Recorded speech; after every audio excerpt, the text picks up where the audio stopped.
تفسیر کیسے پہنچتی, دین کیسے پہنچتا. تو اب دیکھو حملہ پورے دین پر ہے.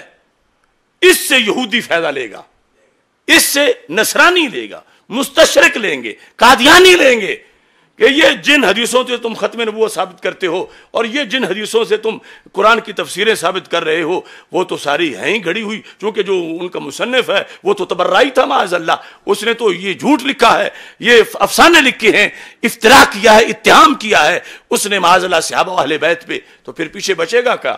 تو یہ دلیل, یہ جواز, یہ بات کرنے کا کون فراہم کر رہا ہے جواز؟ فتنہ حویلیاں کہ اس کی کتابوں میں یہ لکھا ہوا ہے. اب یہاں صرف یہ نہیں, اختصار کے ساتھ یہ دیکھیں سنن نسائی, ویسے یہ بڑا نسائی کرتے ہیں. تو امام نسائی نے بات بتائی, قاہرہ کی چھپی ہوئی جلد نمبر 2. اب دیکھیں مسئلہ ثابت ہونا ہے تو کہاں سے ہونا ہے. یہاں کتاب الجنائز ہے, کتاب الجنائز, باب اجتماع جنائز الرجال والنساء, مردوں اور عورتوں, یعنی ایک مرد فوت ہو گیا, ایک عورت فوت ہو گئی, ان کا اکٹھا جنازہ پڑھنا, یہ باب ہے. اب اس کو ثابت کرنے کے لیے ایک حدیث لکھی گئی.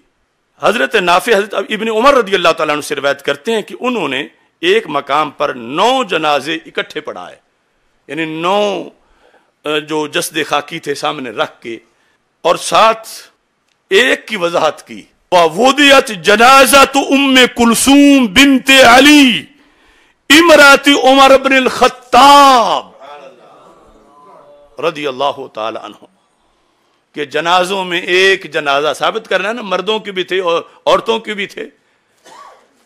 تو وَوُضِعَتْ جَنَازَةُ أُمِّ كُلْثُومٍ رضی اللہ تعالی عنہ, سیدہ ام کلثوم رضی اللہ تعالی عنہا کا جنازہ رکھا گیا, یعنی ڈھانپا ہوا. کون ام کلثوم؟ کہتے ہیں بنت علی رضی اللہ تعالی عنہ. کون ام کلثوم؟ امرات عمر بن الخطاب, حضرت عمر بن خطاب رضی اللہ تعالی عنہا کی زوجہ محترمہ.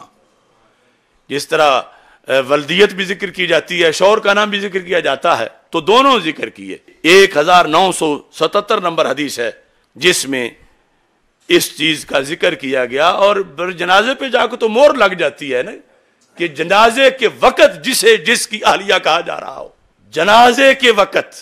اب اس کے ساتھ اگر آپ علم کلام کو دیکھیں, فقہ کو دیکھیں, اور ایک کمپیریٹیولی چاروں فقہ جو ان کو دیکھیں, تو ہر طرف یہی بات ہے سوائے فتنہ حویلیاں کے. چھوٹی سی حویلی ہے, یہ المغنی ابن قدامہ کی جلد نمبر 9 صفحہ نمبر 393, اس کے اندر نکاح کے باب میں ہے. کیا لکھا ہے؟ وَزَوَّاجَ, ایک ہوتا ہے تزواجہ, وہ ہوتا ہے اپنی کسی کے ساتھ شادی کرنا, ایک ہے زواجہ, یہ تفعیل اور تفاعل میں فرق ہے. زواجہ شادی کی, علی رضی اللہ تعالی عنہ, عمرہ رضی اللہ تعالی عنہ, ابنتہ ام کلثوم رضی اللہ تعالی عنہ, شادی کی حضرت علی رضی اللہ تعالی عنہ نے, کسی پرائی بچی کی نہیں کہ بطور نکاح خواہ ہوں, شادی کی حضرت مولا علی رضی اللہ تعالی عنہ نے اپنی صاحبزادی ام کلثوم کی حضرت عمر رضی اللہ تعالی عنہ کے ساتھ.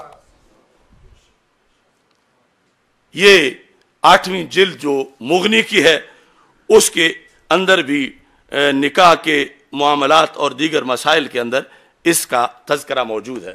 چلو اب بات کو مختصر کرتے ہیں. سینکڑوں حوالوں میں سے میں اپنے فتاوی شامی پہ آتا ہوں, فتاوی شامی, اور میں اس موقع پر یہ سارے جو اہل مدارس ہیں ہمارے ان کو بھی متوجہ کرنا چاہتا ہوں, جہاں درس نظامی پڑھایا جا رہا ہے, کہ کیوں تم منہ میں گھونگھڑیاں ڈال کے بیٹھے ہوئے ہو. تم ہدایہ اور شامی پڑھتے پڑھاتے رہو, اور ادھر اسی شامی کو تبرعی کہا جائے, اسی کو गुस्ताखी अहले बैत कहा जाए और इसी को ही सहाबा अहले बैत का दुश्मन कहा जाए और कहने वालों को तुम अपना उस्ताद बना के बिठाए रखो या अपना पीर बना के बिठाए रखो, तो उनसे पूछो तो सही कि या तो आज तक तुमने पढ़ाया गलत है या अब तुम कुछ पंजाबी में कहते हैं पठिया विच खा गए हो। ये देखो फतावा शामी जिल्द नंबर 8 निकाह का बाब, इसमें कुफ की बात हो रही है कि कौन किसकी कुफ है, जो कि रिश्ता करते वक्त कुफ को देखा जाता है।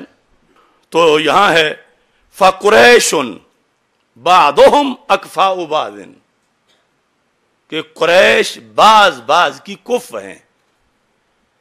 ये ऊपर दुर्रे मुख्तार में है, शरा नीचे रद्दुल मुख्तार फतावा शामी में क्या लिखते हैं, कहते हैं वालिहाजा ज़व्वजा अलीयुन रदियल्लाहु ताला अन्हु व हुवा हाशिमीयुन उम्मा कुलसूम बिन्त फातिमाता रदियल्लाहु ताला अन्हुमा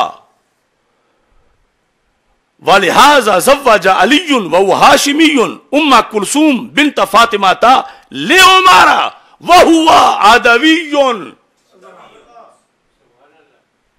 इसी वास्ते निकाह किया हजरत मौला अली रदी अल्लाह ताला अन्हो ने, किसका? हजरत उम्मे कुलसूम बिनते फातिमा का। कुछ ये भी कहते हैं कि ठीक है वो बेटी तो थी मगर पिछलग थी, बेटी तो थी किसी और ज़ौजा से थी।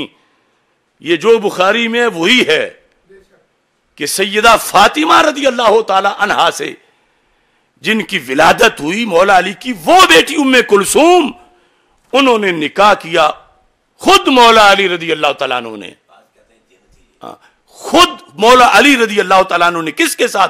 उम्मे कुलसूम का निकाह हजरत उमर रदी अल्लाह तआला अन्हु के साथ। फर्क क्या है? कहा हजरत अली हाशमी हैं और हजरत उमर आदवी हैं, हाशमी नहीं, आदवी कुरैश की शाख जो उससे है। और ऐसे ही फिर जामी और रमूज जो हमारी फिक़्ह हनफी की किताब है उसके अंदर ये ऐसे लिखा हुआ है। तो मैं जो कह रहा हूं कोई लेगा तो 1000 से ज्यादा हवाले दूंगा, तो मैं अपनी बात पे कायम हूं, मगर हम हवेलियां के फितना को आगे नहीं बढ़ने देंगे। अब ये जो आप सोच रहे होंगे कि पीछे टाइटल लगा हुआ अकायदे गंजे बख्श, तो अभी उनकी तो बारी नहीं आ रही। तो अकायदे गंजे बख्श, अब मुझे वो गालियां आप ज़हन में रखें जो इस फितना हवेलियां ने दी हैं इन सब अकाबिर को। और कुछ हमारे ऐसे भी सादे लोग हैं ना जिनको आप कहो बुखारी में है तो उन्हें इतनी समझ नहीं आएगी जितनी तब आएगी जब कहो दाता साहब ने फरमाया। तो ये 4 नुस्खे हैं मेरे पास कश्फुल महजूब शरीफ। ये नुस्खा पहला जो है ये हजरत बहाउद्दीन ज़करिया मुल्तानी रहमतुल्लाह अलैह का नकल करदा है, ये लिखा है साथ ही फारसी में है। दूसरा नुस्खा फारसी का कश्फुल महजूब नुस्खा तेहरान है, ये भी फारसी में है। अब तराजिम वैसे तो बहुत से हैं लेकिन जो सरफरिस्त तर्जमा है वो हजरत अबुल हसनात सैयद मोहम्मद अहमद कादरी कुद्दस सिरुल अजीज उनका ये तर्जमा है। और ये कश्फुल महजूब एक बहुत पुराना नुस्खा है तर्जमे का। चूंकि मैंने बहुत सी चीज़ों का तकाबुल करना था तो बहुत सारे नुस्खे सामने रखे। अब पहले मैं फारसी पढ़ के आपको सुनाता हूँ निकाह उम्मे कुलसूम के मामला में दाता साहब का मौकिफ क्या है, और फिर मैं कहूँगा कि हम हैं दाता वाले, हम हैं अली हजवेरी वाले और हम हैं मौला अली वाले। कश्फुल महजूब शरीफ सफ़ा नंबर 408 बाब आदाबिन फित तज़वीज व तजरीद, निकाह करना या ना करना इसके बारे में आदाब। इससे पता चलता है ना कि दाता साहब के साथ गामे शाह वालों का क्या ताल्लुक है। उनका काम भंग घोटना है, दाता साहब का काम कुरान और सुन्नत बताना है। वह अंदर खबरस्त, खबर कहते हैं हदीस शरीफ को। अब दाता साहब ने फरमाया अंदर खबरस्त, तो आज हमारी ड्यूटी थी कि हम सामने दिखाएं कि ये वो खबर है। داتا صاحب لکھ گئے اندر خبر است. تو داتا کا پیچھے